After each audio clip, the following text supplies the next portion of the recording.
மாண்புமிகு முன்னாள் அமைச்சர் மாண்பு உறுப்பினர் செந்தில் பாலாஜி அவர்கள்.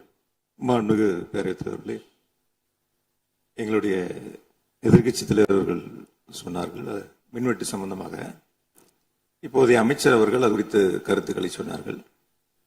கடந்த 5 ஆண்டுகளில் சீரான மின் விநியோகத்திற்கு 393 துணை மின் நிலையங்கள் அறிவிக்கப்பட்டு அதற்கான பணிகள் பெரும்பான்மையாக முடிக்கப்பட்டு பயன்பாட்டிற்கு கொண்டு வரப்பட்டிருக்கின்றன. ஒவ்வொரு ஆண்டும் தேவைக்கேற்ப கூடுதல் மின் தேவை ஏற்படுகின்ற பொழுது அதற்கான ஏற்பாடுகள் செய்யப்பட்டு புதிய மின் உற்பத்தி திட்டங்கள் வரை அறிவிக்கப்பட்டு அது செயல்பாட்டுக்கு கொண்டு வரப்பட்டிருக்கின்றன. ஏறத்தாழ 90,000 மின்மாற்றிகள் கடந்த 5 ஆண்டுகளில் புதிதாகவும் பழுந்தடைந்ததையும் மாற்றி சீரமைக்கப்பட்டன. ஒரு அமைச்சர்கள் ஒரே நிமிஷம் சொல்லி முடிச்சார். அதாவது ஒவ்வொரு ஆண்டும் கூடுகின்ற பொழுது மின் தேவை கூடுகின்ற பொழுது அதற்கான ஏற்பாடுகளை நிர்வாக ரீதியாக செய்ய வேண்டியது அரசனுடைய கடமை. ஒரு அரசு பொறுப்பேற்ற பிறகு முதல் முறையாக அந்த அரசனுடைய துறையினுடைய உயர் அதிகாரிகளை அழைத்து ஆய்வுக் கூட்டங்களை நடத்தி என்னென்ன குறைபாடுகள் இருக்கின்றன அதை எப்படி நிவர்த்தி செய்யலாம் என்பது களையெடுக்க வேண்டியது அரசனுடைய கடமை, துறையினுடைய கடமை. எனக்கு தெரிந்தவரை இதுவரை மின்துறையில் அந்த மின் விநியோகத்தில் இருக்கக்கூடிய துறையினுடைய அதிகாரிகள் ஆய்வுக் கூட்டங்கள் வரை இதுவரை நடைபெறவில்லை. அதைத்தான் அங்கிருக்கு பணியாற்றக்கூடியவர்கள் சொல்கின்றார்கள். இப்பொழுது இருக்கக்கூடிய பணியாளர்களை வைத்துத்தான் கடந்த 5 ஆண்டுகளும் மிக சிறப்பாக எந்தவித மின் தடையும் இல்லாமல் சீரான மின் விநியோகம் வழங்கப்பட்டன. எனவே கடந்த காலங்களில் இருக்கக்கூடிய குறைகளை தொடர்ச்சியாக ஒரே கருத்துக்களை முன்வைப்பதை விட இந்த அரசு துறையினுடைய அதிகாரிகளை அழைத்து ஆய்வுக் கூட்டங்களை நடத்தி கடைமுறை வரை மின் விநியோகம் சீராக எடுத்து செல்வதற்கான முன்னெடுப்புகளை எடுக்க வேண்டும்.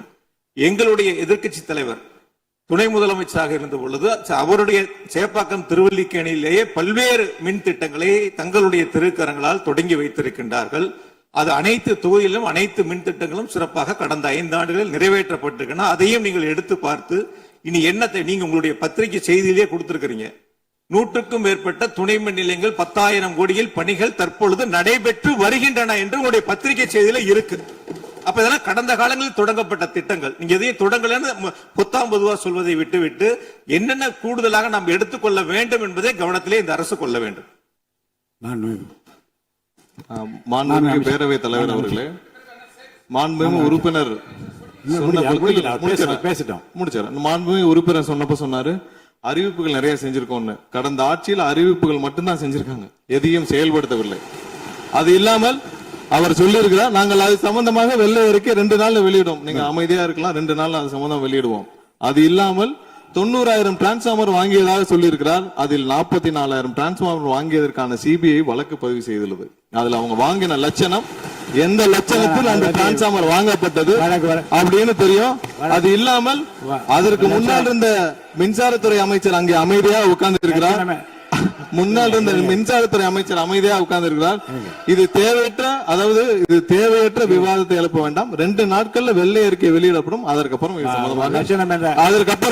மின்சாரத்துறை மானிய கோரிக்கை சம்பந்தமாக அடுத்து மின்சாரத்துறை மானிய கோரிக்கை வரும்பொழுது தெளிவாக பேசிக் கொள்ளலாம்.